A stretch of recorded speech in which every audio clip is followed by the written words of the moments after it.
come today. Thank you very much for coming along to this important session. It'll be one of several sessions. We are recording what's going on so we can share with other industry folk and help them out too. I just wanted to emphasize the importance of what we are trying to do on behalf of aviation. This is a tried path that has worked across other industries, and the guys who are doing this have lots of experience on that front and have done this for a number of years. The important thing for ourselves as an aviation community is that we really are facing a difficult situation with our economic modelling. We can see that our recovery is going to take a fair amount of time. We know that we're going to be hit hard by redundancies, and it is really important that we capture everybody that we can and get them into the system for two parts so that we can actually redeploy them to other areas of industry, because the whole growth of what's going on and the changes are going to be different by sector. So there may be areas where growth will occur before it does, maybe in mainstream scheduled aviation, which is sad, but it's just reflecting. So we may be able to help people get redeployed. The other really important aspect is we need to capture everybody and get a record of them, because we want to try and encourage them to come back and join us in 2 or 3 years' time. So if we can get that visibility, then it will help all of us out in aviation. This is a piece of work for aviation as a whole. It's been supported by DFT, the 2 previous aviation ministers and the Secretary for State. So this is something that's been worked on for a long while. The important thing to stipulate is that it is free of charge to all organisations, and it's free of charge to the end user. So we're encouraging as many organisations to sign on to this as we possibly can, so that we can actually share opportunities, but also do something for those who are displaced. Something I talked about really quickly with the team beforehand. We've been having discussions with DWP and HMRC to capture those people that have already been made redundant. So if in your organisations people have already left, then there's nothing wrong with making contact and feed them back into the system to help them out in the future. So look, that's enough from me. I can't emphasise how important this is and how good it is that you've all taken the time to attend. I'd like to introduce Chris Yarman and Richard Smith, who've been doing this work for a long time now, and they've got a really good technical platform to help us out. So I think I'll hand over to you first, Chris. Mark, thank you, and good morning, everyone. Thank you for being with us.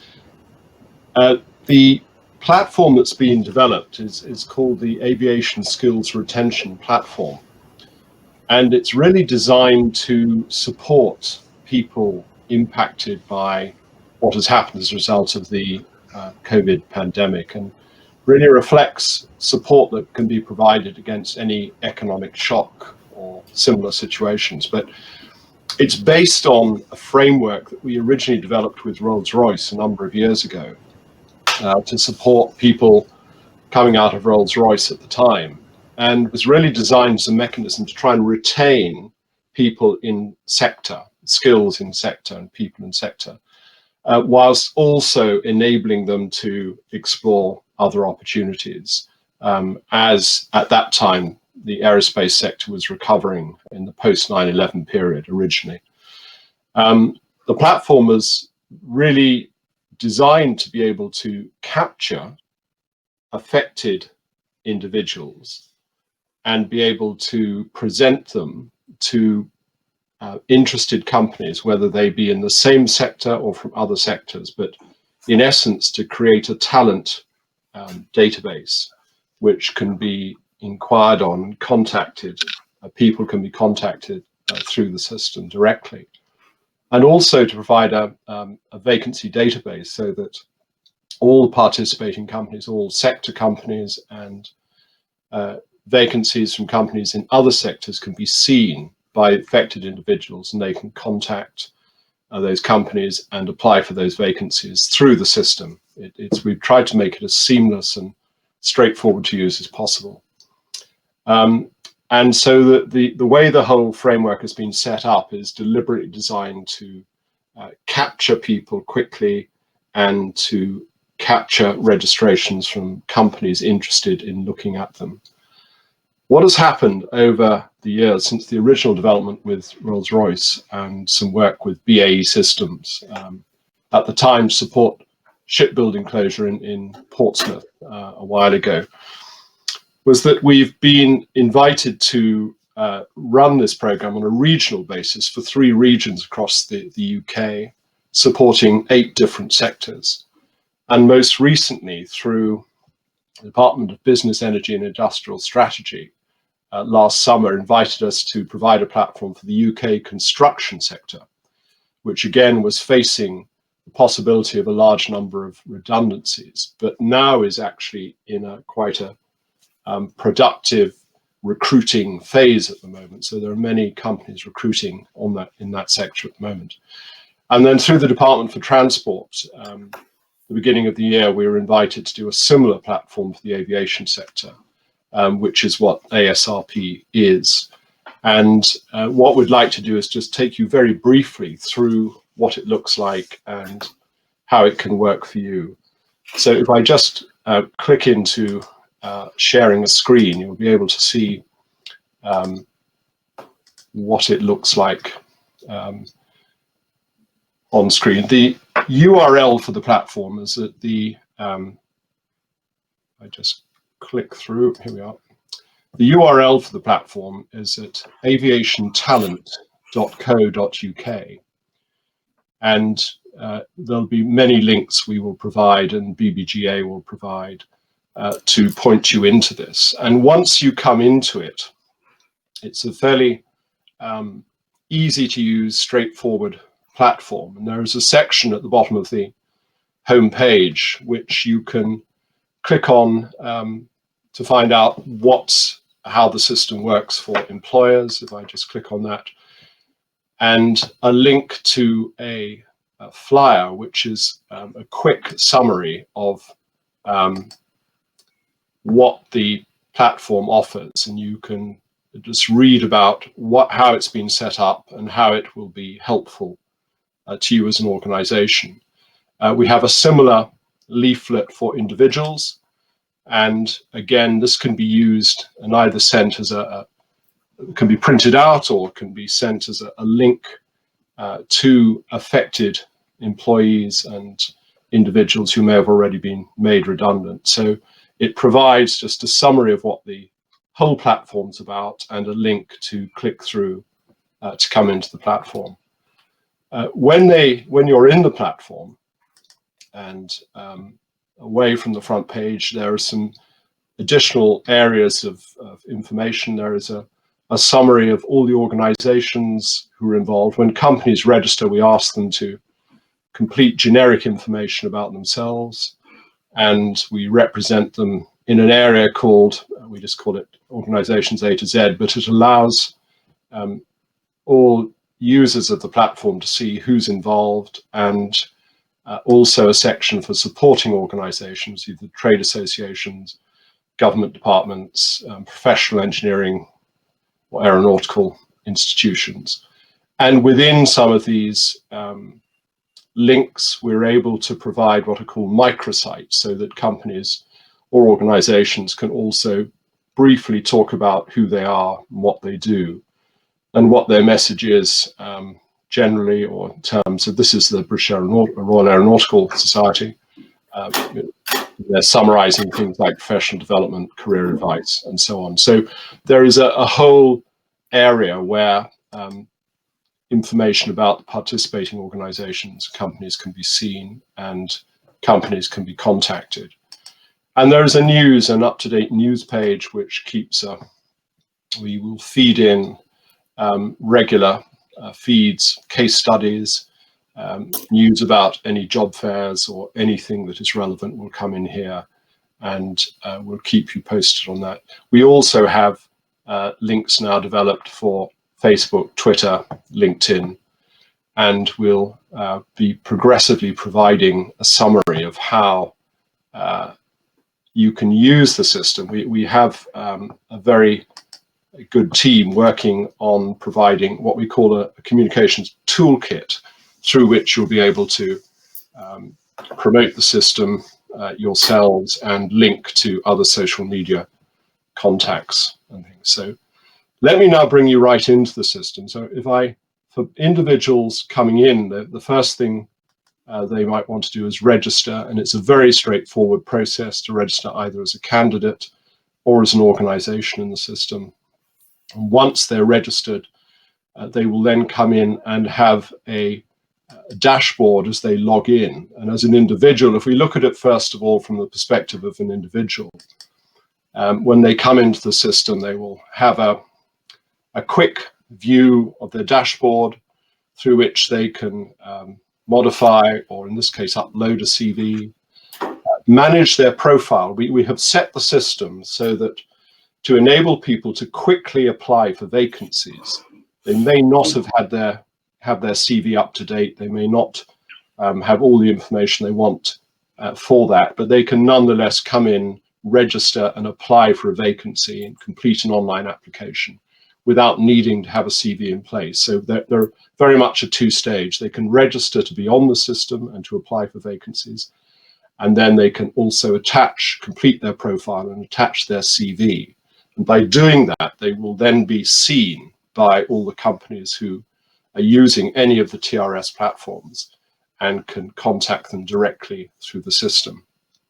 As Mark mentioned, the whole platform is a not-for-profit program at the moment. It's been funded through the Department for Transport, and it means that people can use the system completely free of charge. The way the profiling, this profile status works, enables individuals not only to quickly use the system, but also to be able to refine anything they need to prepare, regarding CVs or other information before they, in effect, publish themselves and can be contacted. So it just allows that opportunity to be very much making themselves available to the market, or they can just simply sit back for periods and apply for vacancies without needing to be in a position where they're seen and contacted. We list any expressions of interest that have been made by companies in you. So in this case, this is a dummy account, but it just shows, it'll just record a number and allow you to click and review progression on that expression of interest. When a company makes contact with you, you can track what is going on. It lists vacancies you might be interested in. We use a little bit of AI and reflect the preferences you've stated when you registered to list any vacancies that might be of interest. And we record the last vacancies you may have looked at in the system. So you can just quickly find your way around, or simply just go into the list of vacancies currently on the system by clicking on aviation vacancies. Now, the way the vacancies are shown are simply a listing, a chronological listing. So this will have been, this one from the CAA would have been the most recent one to come on the system. But you have a search framework down the left-hand side of the screen, which enables you to search for jobs. You can search by job title. You can search using full Boolean logic across the whole vacancy and job description. You can search by companies. You can see what companies are on there, and simply click on the framework and select a company you want to look at. You can select by sector if there are certain different, maybe that there are roles in construction across aviation, or there are roles in engineering. You can select by sector. Location, we currently use a geographical location finder, which is based on right down to county level for doing that. And we are going to introduce a selection by airport hubs as well. So if we receive information in a vacancy which points at a particular hub or group of airports, we will reflect that as well. And just various other criteria, job families within the aviation sector, so people can select what might be available in different job families. They then simply select search, it returns the search criteria, and they can save their searches so that they can alert and alarm them in a way which means the system will automatically email them if another job comes in, another vacancy comes in, matching the criteria they've specified. I'll show you a bit more about that in a while. But as the vacancies are shown, you can simply click on View Details. There's one from Humberside Airport. It presents all the information provided by the organization, the closing date, and then the options to apply or print or forward the details, or simply just put them in your favorite folder. So fairly straightforward, standard functionality within the platform.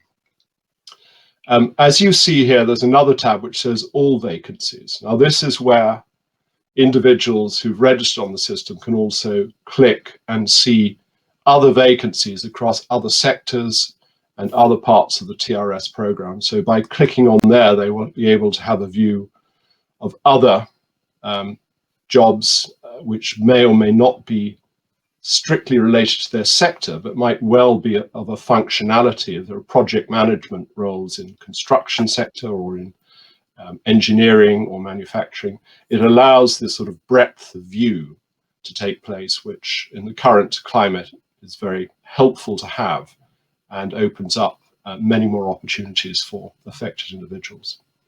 So that's a very quick look from an individual perspective. And if I just click on the menu option here, you will see just finally that there are an array of options which enable the individual to go back in, look at their dashboard, change their account information, their profile and CV. They can look in their favorites box. They can monitor saved searches. And I just quickly show you that so that you can look for roles and define them. You can then alert and alarm them, or turn off the alerts and things. It's very straightforward in the way it's been set up, and each of the sections in the platform. But what I'm going to do now is just quickly move over so you can see it from a company perspective as well. And forgive the color change as you see here. This is just I'm running it through the administration sector, so it just changes color as I switch through the platforms. But let me just bring you in from a company. So this will be a company that's registered through the aviation portal. And once they've completed their registration and come into the system, they will have a dashboard again, which provides similar information. They'll be able to monitor expressions of interest they've made in candidates. They'll be able to monitor applications that have been made to vacancies they have on the system. It'll make suggestions of candidates they might be interested in and candidates they've last viewed. Or they can simply come into the main database and look at all the candidates in the system. As of 5 o'clock last night, we have 581 individuals who've registered in the system through the aviation portal. And when we present them at this level, there is a top level filter which simply shows them by their job family preferences as they've stated when they came in. So you can quickly just look across different family groups within the aviation sector, or you can simply look across all candidates and then create your own search options down the left-hand side. And again, you have options you could put in, if you want to put in something like project manager in the system, it will then, sorry, let me just, let me just come back to that. It's because I'm looking at this as my colleague Richard, it's Richard's account, it's a dummy account, so I've just fooled it by putting in a criteria which does not match his particular position. But anyway, let me just come in. We have the same array of search options. You have the option to search across the full registration, including profile and CV of a candidate. So if you put in anything in this section, again with the Boolean logic, you can look across anything that the individual has included in their application. You can search by qualification, current employment type. There are an array of different search functions here. And then against their particular stated preferences, sectors they would like to consider working in, different employment types, whether they're looking for experienced roles or graduate roles or early careers roles, whether it's full-time work or part-time, etc., and location, aviation job family, airport location. This is where it's possible to select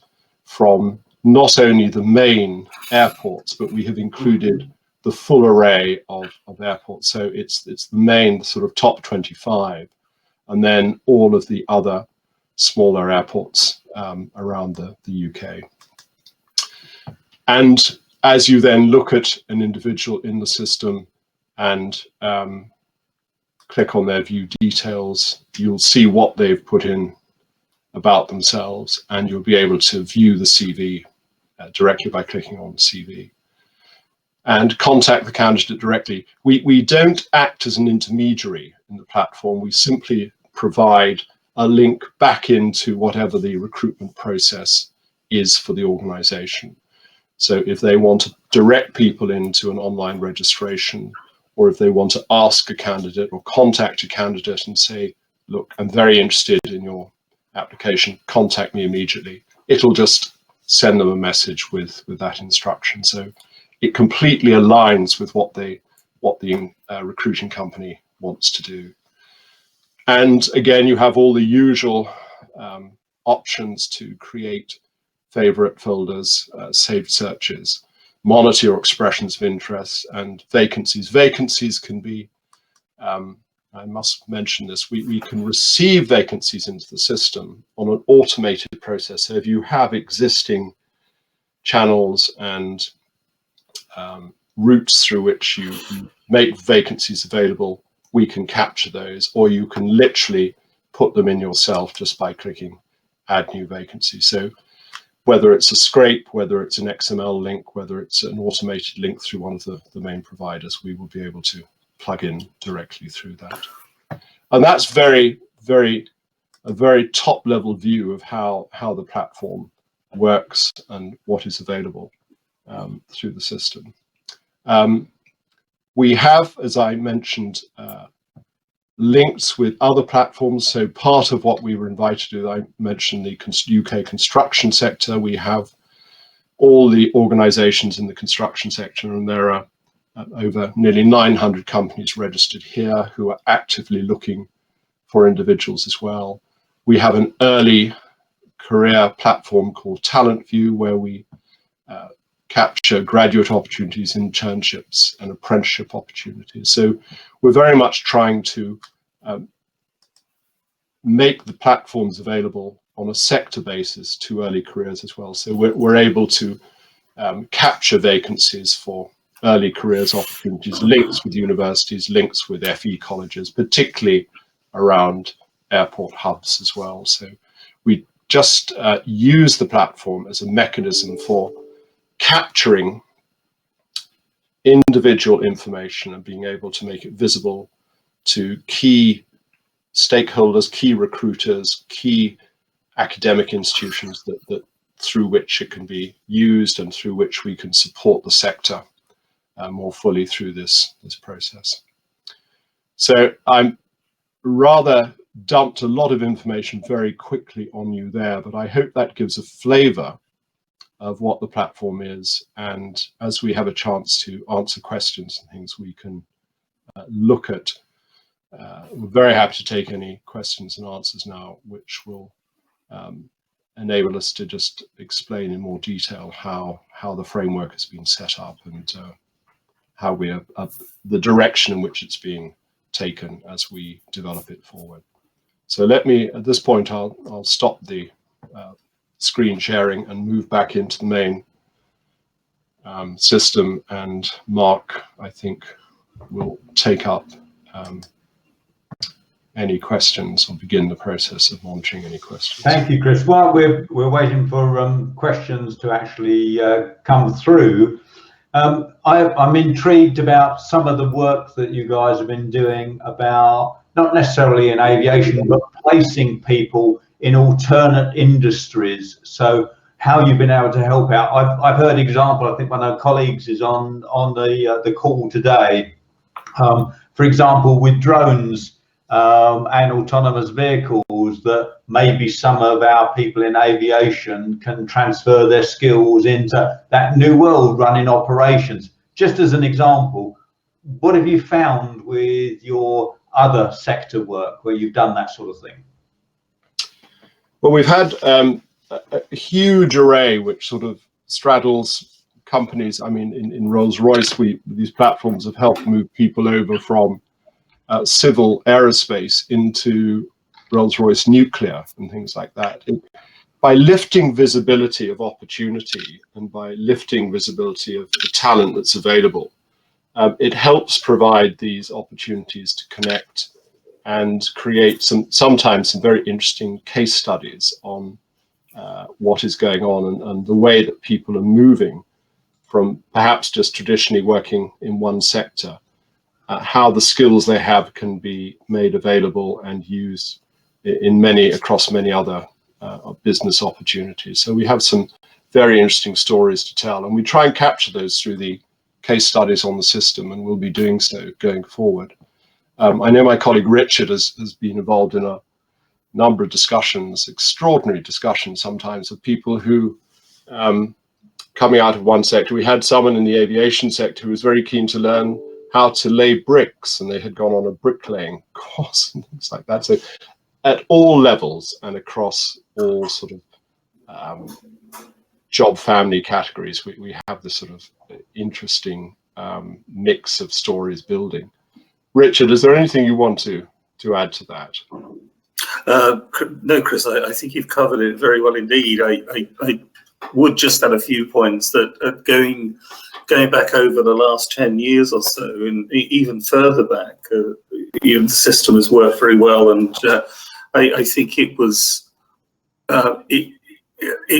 taken to a UK-wide level by the Secretary of State at that time for the biz, Vince Cable, and it was created on the back of the Strategic Defence and Security Review, where at the time somewhere in the region of 80,000 jobs were put at risk across the defence industry. So the system itself was initially launched at a UK level round about sort of late 2011, early 2012, and it's been run with amazing support from employers. I think the likes of the ones you've mentioned, Chris, such as BAE Systems, for a little while Boeing, for some time. We had Siemens supporting it. We had automotive industry companies supporting it. We've had companies like Leonardo and Rolls-Royce, the trade unions and the professional bodies, all see that this is something that can be really, really important to support not just aviation, but also the aerospace, defence, construction sectors, because it simply provides this vehicle through which people can be captured and made visible to employers, not just in the parent sector, if you like, but across the board, and to be in a position now to be supporting the aviation industry in the way that we've been invited to is an important one, and clearly through both the ministers, initially Kelly Tolhurst and most recently Robert Courts, with the backing of Grant Shapps, to support the launch of this back in February and March was very, very important, and the webinars that we had to support that were very well attended, and it led to a real surge of people and companies coming on to register. But I think certainly going forward, fortunately, we're not going to be in pandemic forever, and the 17th May will, I think, open some doors to us in terms of the way the industry is likely to move and grow out of the situation. But I think much more importantly, what we have picked up from talking to companies and people is the importance of a platform like this, not just to help during periods of crisis, but what it can do to support the ongoing attraction and retention of skills and sustainability of skills and people and growth of the sector going forward. It was important, I think, for us to get that kind of feedback from different parts of the industry and different employers who all kind of picked up on the same thing. So it's great to be part of something that's supporting industry and supporting people at this difficult time. Yeah. Mark, could I just add one thing? One of the areas we've worked very closely with, particularly in the nuclear sector through the NDA and with Rolls-Royce, is being able to support companies who have employees at risk or in the process of needing to make people redundant. We can work closely with them in advance of those people actually being directed onto the main system to help make them visible to across their supply chain, across a geography, so you could offer them out to companies geographically close to themselves, to other sector companies or to joint venture partners. So we have a mechanism in the system for being able to support the promotion and visibility of people directly before they come into the external systems where they're seen by everyone.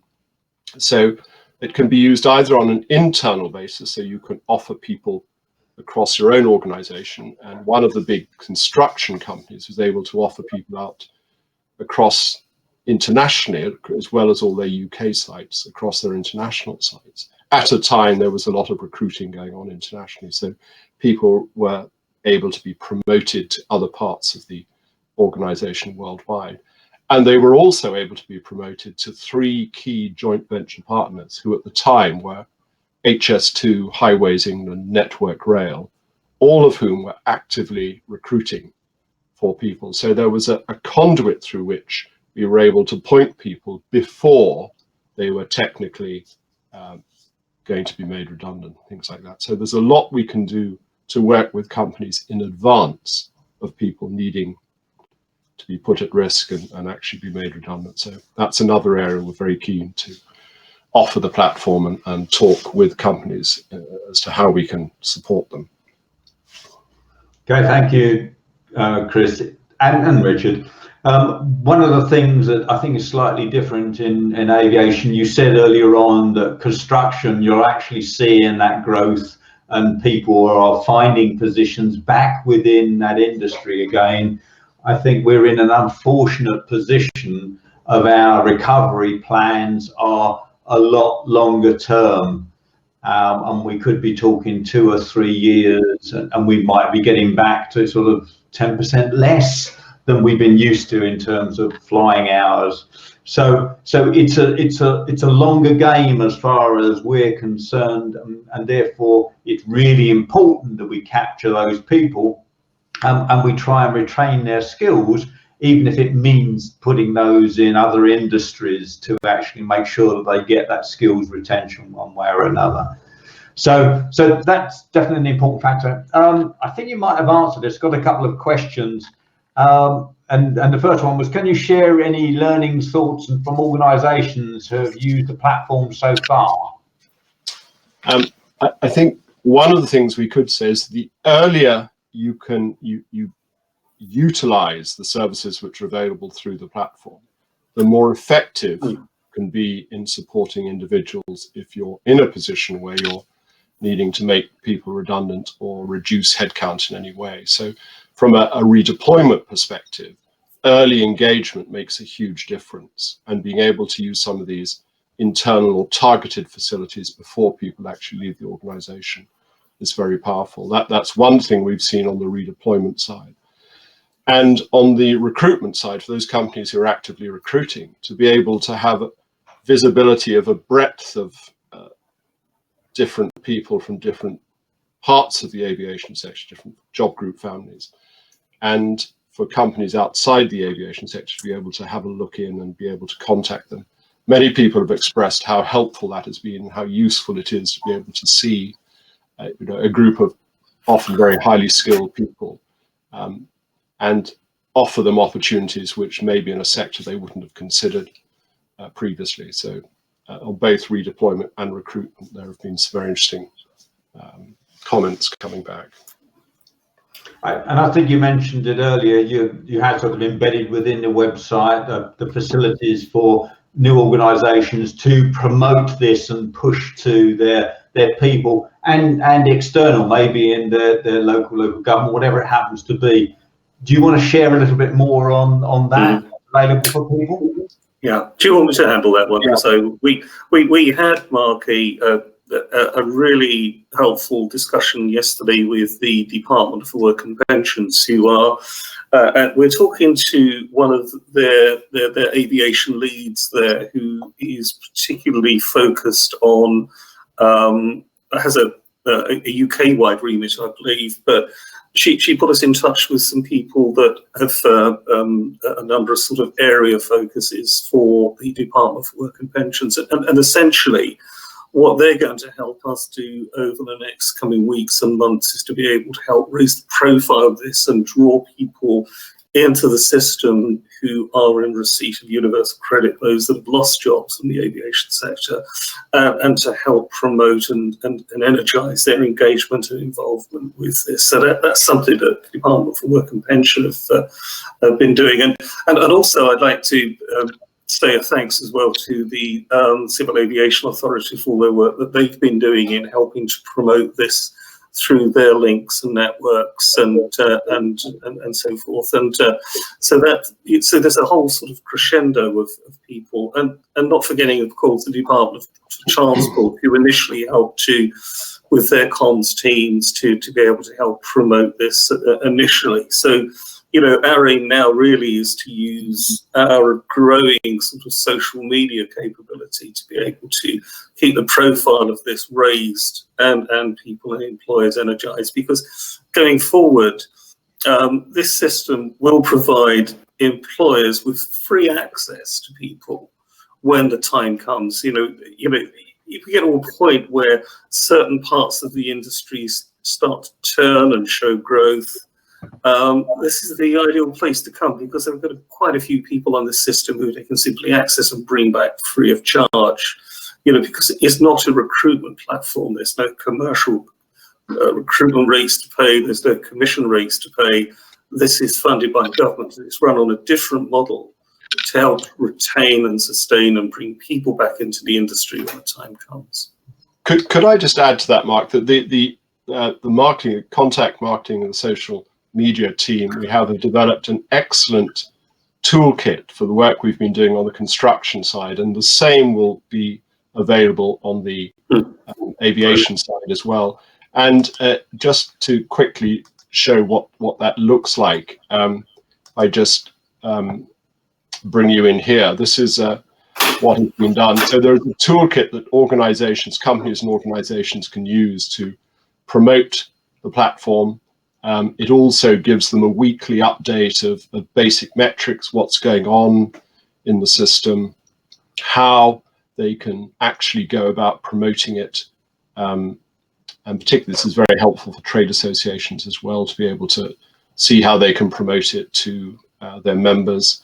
And it just provides a summary of what's going on in each of the social media areas. So it provides the latest update on the Twitter feeds, latest update on Facebook, and all the LinkedIn information as well, together with an array of social media graphics and sample posts which can be used and as part of the sort of promotion process. So it was just a quick view to let you see that functionality will be reflected for aviation very shortly. So a lot of ways we can help, and the basic leaflets are also very helpful.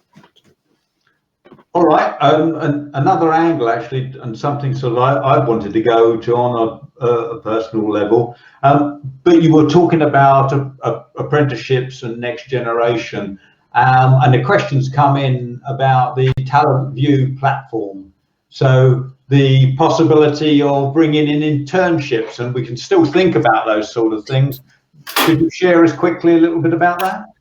Yes, I mean this is something that as an organisation, as the TRS program was developed, we had it developed for experienced candidates, so people in work, employees who were going through career transition, whether it's part of redeployment or part of recruitment. And we were very conscious that it was equally important to have a platform to support what goes on with early careers. So people still wanting to come into the aviation sector, wanting to look at opportunities across it. And we have, it's a different database. It looks different, but it's linked up. The companies using one could use the other. But it allows people coming into their careers not to necessarily be part of a system which is supporting people who are going through redundancy and things like that. So it's just in a separate shop, if you like, where these vacancies are visible. And we are working with the National Apprenticeship Service. We take a download of all apprenticeship vacancies that have come into the NAS platform, and we will be showing those on the portal. The current portal is aimed at experienced candidates. Over the next month or so, we will open up what's called Aviation Talent View as well, which will be for any graduates, people, undergraduates, people coming out of universities, people coming out of FE colleges, and even people coming out of schools, to be able to see opportunities and apply for them. So that's part of the framework which will support the platform in the future as well. It provides sustainability. The platform is not just a job and done kind of thing to support redeployment and all that's going on at the moment. It's to create legacy and a framework through which the sector will be able to support the full talent life cycle of people coming in at the beginning of their careers, transitioning through their careers, and going out of their careers as well. So we're excited to give you more updates and provide some more visibility of that as it comes online. But the main Talent View site can be seen now. We're very happy to talk to anyone who's interested in quickly wanting to show those vacancies now. We can talk to them and work out a way to do that quicker, sooner rather than later, as it were. So thank you, Chris. I mean, one of the angles linked to that is, again, our particular sector, even before we had the awful pandemic hitting us, we were already suffering with sort of a double head in terms of aviation per se wasn't as popular and STEM wasn't that popular. So anything which was slightly technically difficult was no longer sort of de rigueur.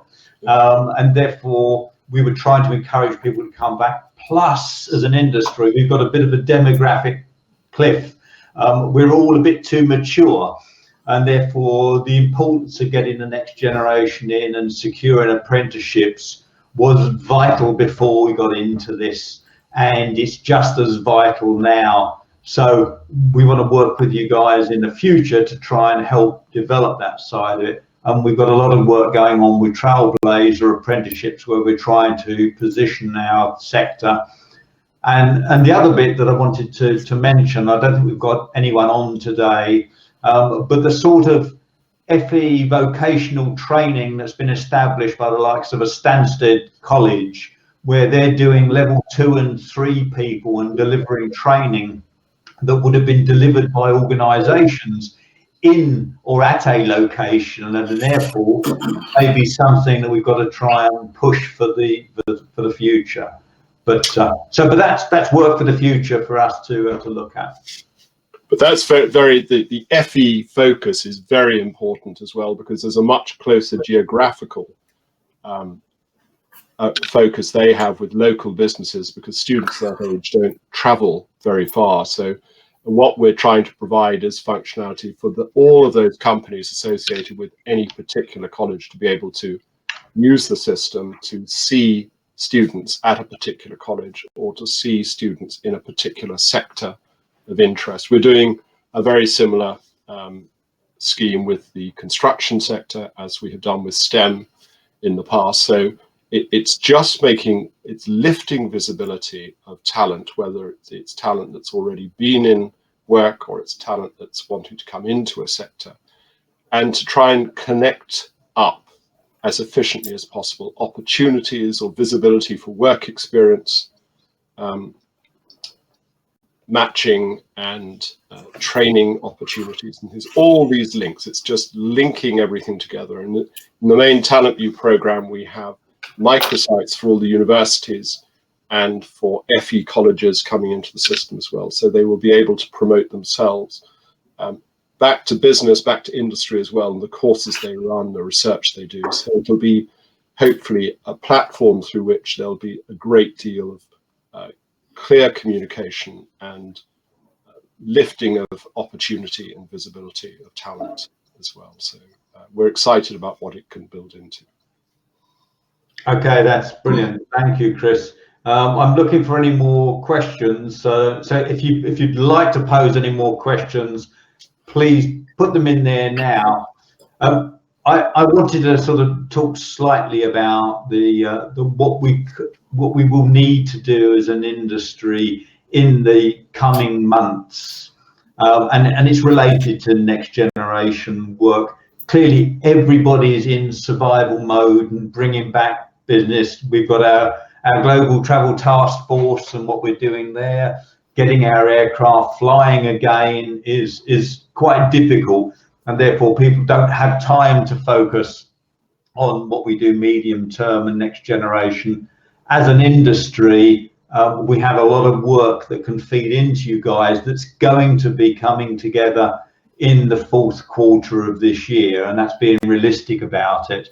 And we're going to be people on this call and people across industry. We're going to get them to rally around some work that actually British Aerospace are leading on behalf as an industry group, and we're trying to look at those apprenticeships. So that's a little bit of a flag for everybody. I've got a question come in here. Right, let me just read it out. Do you have any tips or advice for how organisations can maximise the impact of their vacancies listed on the platform? How do we sell it as well as possible? Well, I think the platform itself will enable individuals and candidates interested in vacancies to be able to see and contact. You know, we have growing number of individuals coming into the system registering. They will have those vacancies made visible to them. They'll be prompted to look at them. There are all sorts of internal mechanisms for doing that. In addition to that, the work that's being done on social media side and using Twitter, LinkedIn, Facebook to promote visibility, both of the platform and of opportunities, will help be able to point vacancies to candidates. And we're working, we had a very interesting meeting with the Department for Work and Pensions yesterday in Job Centre Plus, with the main contact for the London airport grouping. And they've started running job fairs using Twitter as the link, and they've had to work to find the vacancies. So they were going out and looking for companies with vacancies for the aviation sector. We've now been connected with them quite substantially, and they're very excited about, because we have a platform through which a lot of vacancies are visible and available. He is now planning to create a series of job fairs. The first one, I believe, we're aiming at the 12th of May, but we'll confirm that in more detail. And they're going to actively promote vacancies that are listed from companies on the system through these conduits. And he's currently got 18,000 followers that are avidly picking up on these job fair days and things like that. So I think there's no single way. There's going to be a whole array of different channels and conduits through which we will be aiming to promote them. And as the momentum builds, as more people come on board, as more companies, as more trade associations come on board and lift visibility of the platform as well, that will also have a big impact. So I think it's going to be a growing, not quite like a tsunami, but it's going to be a significant acceleration of visibility lifting and promotion as we go forward, and in a lot of different areas. If I could build on that as well, please, Chris and Mark. I think the other way of maximising your vacancies and the impact of them is that as a business, you can use this. You can use the software to search for people. So you can post your vacancies on the system, which is one route to attracting people. But as Chris went through earlier on, the search functionality on the system is pretty straightforward. So we've been told by people that use it regularly, and you can go on and you can search for people. You can use the criteria that you express in your vacancies to search for people, and so you're reaching out to candidates as well as posting vacancies and waiting for them to apply. So it's a two-pronged approach that can maximise the impact of your effort, I think, in terms of using the system. Yeah, I think that's a good point. It's not just a dumb database, and the thing is that if you've got a person with a CV, they can't tailor it to all 50 or 60 jobs, and therefore the ability to be able to burrow in and look for a skill set, project management level 4, whatever it happens to be, you have the ability to go and do that type of query within your database, which makes it quite powerful. So. Point well made there, Richard. Another question. Someone who's interested. I saw some numbers come up and couldn't resist asking. Again, you mentioned how many people were registered and how many organisations are registered at the moment. Would you mind repeating that one, Chris? I'm giving you time to flick it up again. So. Thank you.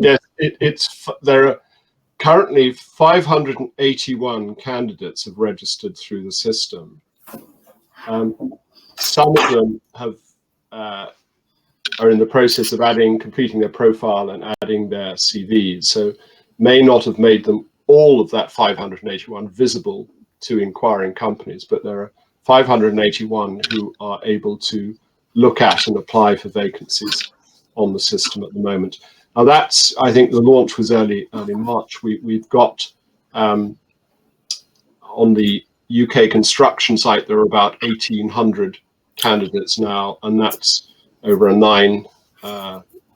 7-month period now. So aviation is growing much faster than the construction side, and it's due to, I think, get much bigger as well. So that's the current picture at the moment.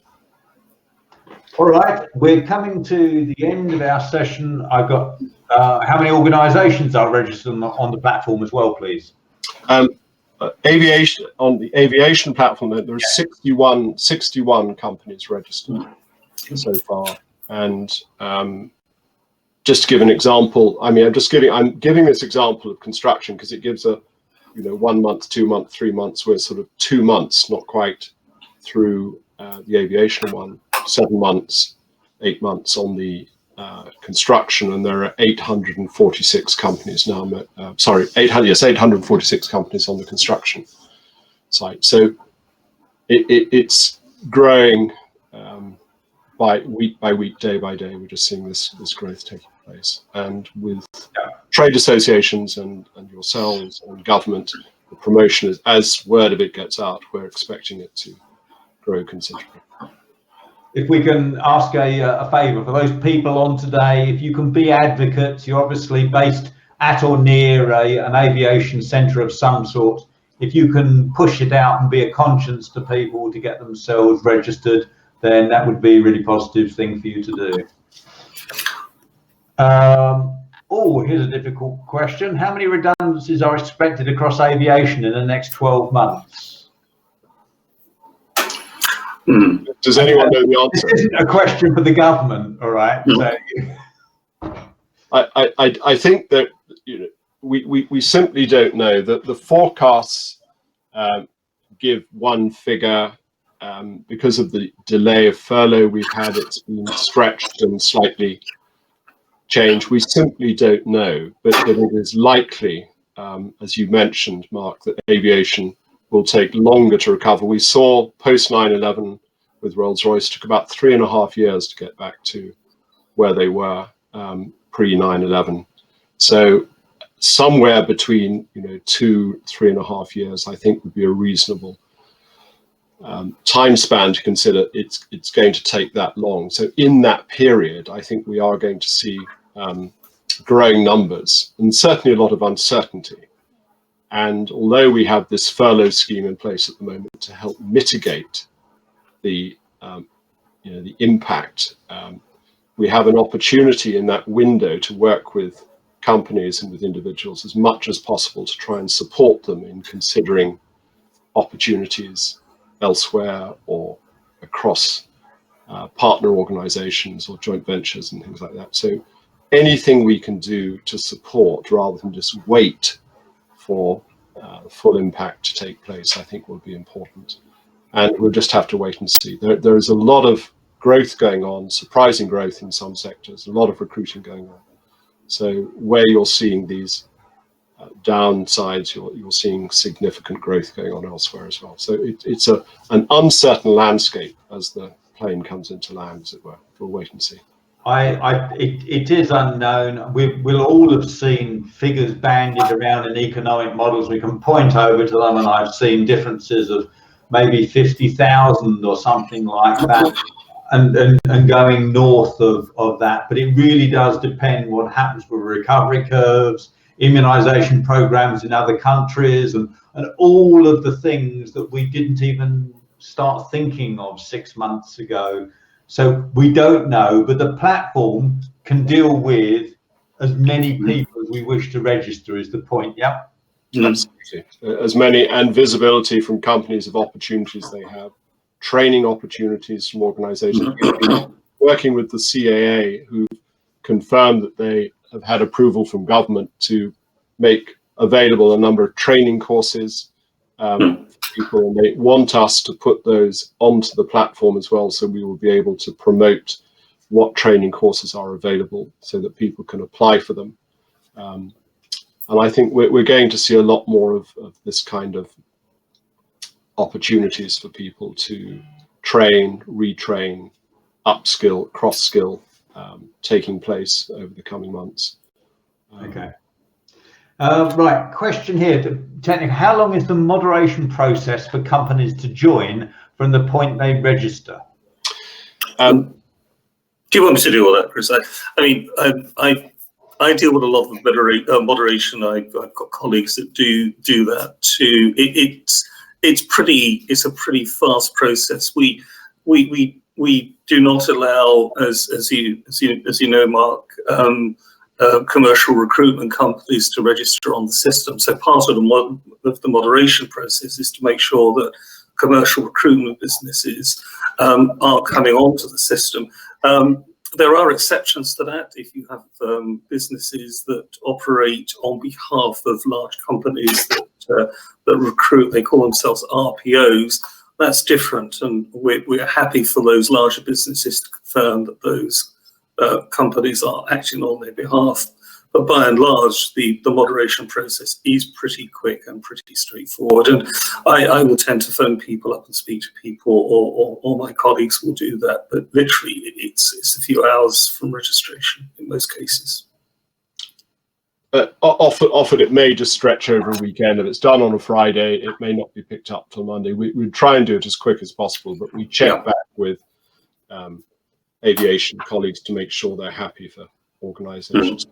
So, I can assure people it's not several weeks of transitioning or anything like that. So that's positive. Right, look, we've overrun slightly. We don't have any more questions online. Is there any final points that Chris, Richard, you'd like to make at all? Just to encourage people to register both as organisations and as individuals as soon as possible. And if they have any queries, not to hesitate to make contact with us through the platform. And we're very keen to talk to companies, particularly who may have numbers of people who may be at risk over the coming weeks and months. So just contact us, and we'll do all we can to assist. Absolutely, I fully support what Chris has just said. I think even if as a business you're not recruiting or making anyone redundant at the moment, just come onto the system and register. So, hey, we know you're there, and when things do start to pick up, you're there, and you can use the system as and when you need to. But reaching out and helping us to spread the word, as Mark said earlier on, would be enormously helpful, because this is going to be very important. We believe in the weeks and months to come, as we see I think the effects of the restrictions unfolding on the industry. Okay, thank you very much, Chris and Richard. In the chat, there was a link to the social media, but we will share that afterwards as well. So if you wanted to quickly cut and paste that now, you can. Otherwise, you'll see it distributed later on to you. I just got to say thank you very much for everyone for sparing the time and joining the session today.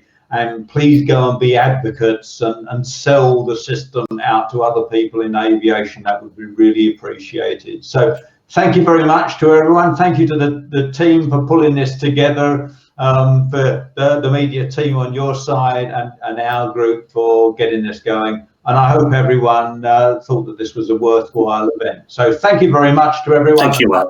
Great day all. Brilliant. Thank you. Thank you. Bye. Bye-bye.